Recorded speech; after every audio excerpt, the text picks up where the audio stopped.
हिमाचल की भारतीय जनता पार्टी के राष्ट्रीय अध्यक्ष जेपी नड्डा हिमाचल प्रदेश के कांगड़ा पहुंचे। जेपी नड्डा ने पहले यहां एक रोड शो किया और फिर रैली को संबोधित किया। इस मौके पर हिमाचल प्रदेश के मुख्यमंत्री जयराम ठाकुर, प्रदेश अध्यक्ष और सांसद सुरेश कश्यप, प्रदेश सह प्रभारी संजय टंडन और राज्यसभा सांसद इंदु गोस्वामी, 3 कैबिनेट मंत्रियों और विधायकों समेत कई बड़े पदाधिकारी यहां पर मौजूद रहे। कांगड़ा की रैली में जेपी नड्डा ने कहा कि कांग्रेस पार्टी ने हमेशा हिमाचल का हक छीना है। हमेशा हिमाचल को जो मिलना चाहिए था वो दिया नहीं, बल्कि दी हुई चीज को भी सामने से छीना है।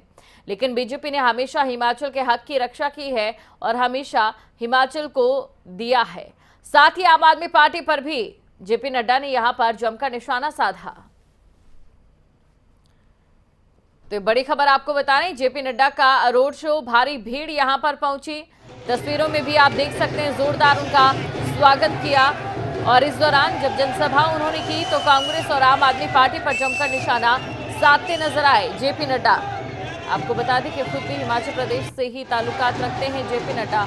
और क्योंकि इस साल देखिए अहम साल है हिमाचल प्रदेश के लिए और इस साल चुनाव हिमाचल प्रदेश में होने जा रहे हैं, तो ऐसे में हिमाचल प्रदेश के इन चुनावों में उन्होंने अभी से ताल ठोक दी है। तो बड़ी खबर आपको हम बता रहे हैं, 2 तस्वीरें भी हम आपको दिखा रहे हैं। कार्यकर्ताओं की भारी भीड़ यहां पर पहुंची थी और इस दौरान जेपी नड्डा कांग्रेस पर भी और आम आदमी पार्टी पर भी जमकर निशाना साधते आए। उन्होंने कहा कि कांग्रेस ने हमेशा हिमाचल का हक छीना है, लेकिन बीजेपी एक ऐसी पार्टी है जिसने हमेशा हिमाचल को दिया ही है।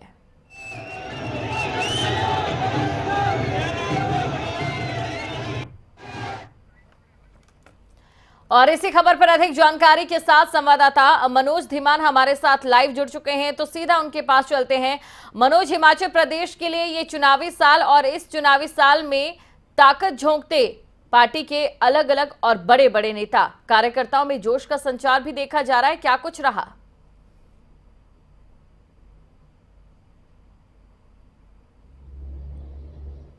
बिल्कुल दीपिका, देखिए जिस तरह से 2022 चला है और चुनावी साल है, भारतीय जनता पार्टी ने अपनी पूरी ताकत जिला कांगड़ा में लगा दी है। क्योंकि आम आदमी पार्टी ने ये दस्तक दी थी, ये ऐलान किया था कि वे चुनाव लड़ेंगे और 68 सीटों पर चुनाव लड़ने की बात हुई है। उसके बाद से Bharatiya Janata party active mode में आ चुकी है और लगातार रैलियों का दौर जारी है। इससे पहले भाजपा के राष्ट्रीय अध्यक्ष जेपी नड्डा ने शिमला में शुरुआत की थी और अब जिला कांगड़ा में इन्होंने आज रैली की है, एक रोड शो किया है, जिसके माध्यम से कार्यकर्ताओं में ये जोश फूंकने के लिए आए थे, जोश भरने के लिए आए थे। साथ ही साथ इन्होंने आज भारतीय जनता पार्टी की रैली में भाग लिया है और जनता जो जनसभा थी उसको संबोधित किया। संबोधित करते हुए उन्होंने जहां एक तरफ पूर्व में रह चुके पूर्व मुख्यमंत्री शांता कुमार और प्रेम कुमार धूमल को याद किया, तो उनको विकास का मसीहा कहा है, तो वही दूसरी ओर कांग्रेस पार्टी पर हमला किया है कि हमेशा कांग्रेस पार्टी ने हिमाचल प्रदेश के लोगों का हक छीना है। और साथ ही साथ आम आदमी पार्टी पर भी हमला किया है कि हम फ्री में बांटने वाले नहीं हैं और जनता सब जानती है कि आम आदमी पार्टी क्या कर रही है और जो माहौल आजकल दिल्ली में है वो माहौल हिमाचल में नहीं पैदा होने देंगे। और सीधा साफ तौर पर इशारों में कह गए हैं कि भारतीय जनता पार्टी 2022 में मिशन रिपीट करेगी। भले ही वो चुनावी रैलियां पहले करने शुरू कर दी हो या बाद में करते, लेकिन बिल्कुल 2022 के मिशन रिपीट को लेकर के सीधा उनका कहना है कि भारतीय जनता पार्टी 2022 के मिशन के लिए बिल्कुल तैयार है। बिल्कुल मनोज, और देखिए यहाँ पर एक समझने वाली बात ये भी है, क्योंकि जो अभी पिछले राज्यों में चुनाव हुए हैं, खासतौर से अगर बात उत्तराखंड की जाए, कहा यह जाता था कि दोनों ही देवभूमि में 5 साल बाद सरकार बदल जाती है, लेकिन बीजेपी ने वहां पर इतिहास रचा। अब ऐसे में इसी नारे के साथ हिमाचल प्रदेश में भी बीजेपी घूम रही है।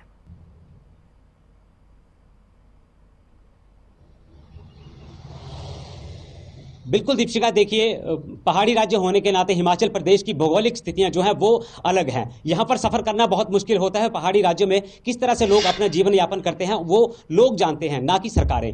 और दूसरी बात यह है कि हिमाचल प्रदेश में 5 साल पहले कांग्रेस राज करती थी, फिर 5 साल के बाद बीजेपी राज करती थी। लेकिन अब इस सिस्टम को बदलने के लिए तीसरा विकल्प आ चुका है और कहा जा रहा है कि तीसरा विकल्प जो है वो कहीं ना कहीं इन दोनों ही पार्टियों पर हावी हो सकता है। हावी इसलिए भी हो सकता है क्योंकि जिस तरह से जादू इन्होंने पंजाब में बिखेरा था, अब हिमाचल में इन्होंने अपना जादू बिखेरने के लिए पहले से ही ऐलान कर दिया है। लेकिन जहां दूसरी तरफ भारतीय जनता पार्टी केंद्र में स्थापित है, हिमाचल प्रदेश में स्थापित है, उन्होंने उत्तराखंड में भी यही सोच के ये चुनाव लड़ा गया था कि शायद वहां कांग्रेस जीतेगी, लेकिन वहां पर ना कांग्रेस जीत पाई और ना ही आम आदमी अपनी सत्ता हासिल कर पाई थी। हालांकि बीजेपी ने अपना परचम लहराया था। लेकिन अब बारी जो है वो हिमाचल प्रदेश की बारी है और हिमाचल प्रदेश के लोग जो हैं वो किस कदर अपना सिक्का उछालेंगे ये जनता तय करेगी। लेकिन जनता को अपनी ओर आकर्षित करने के लिए दो दल तो इस तरह लग चुके हैं कि मानो इन्होंने सत्ता हासिल करनी ही है, जिनमें आम आदमी पार्टी ने भी कोई कसर नहीं छोड़ी है। हर दिन आम आदमी पार्टी में कई लोग शामिल हो रहे हैं, चाहे वो छोटा कार्यकर्ता हो या फिर बड़ा कार्यकर्ता।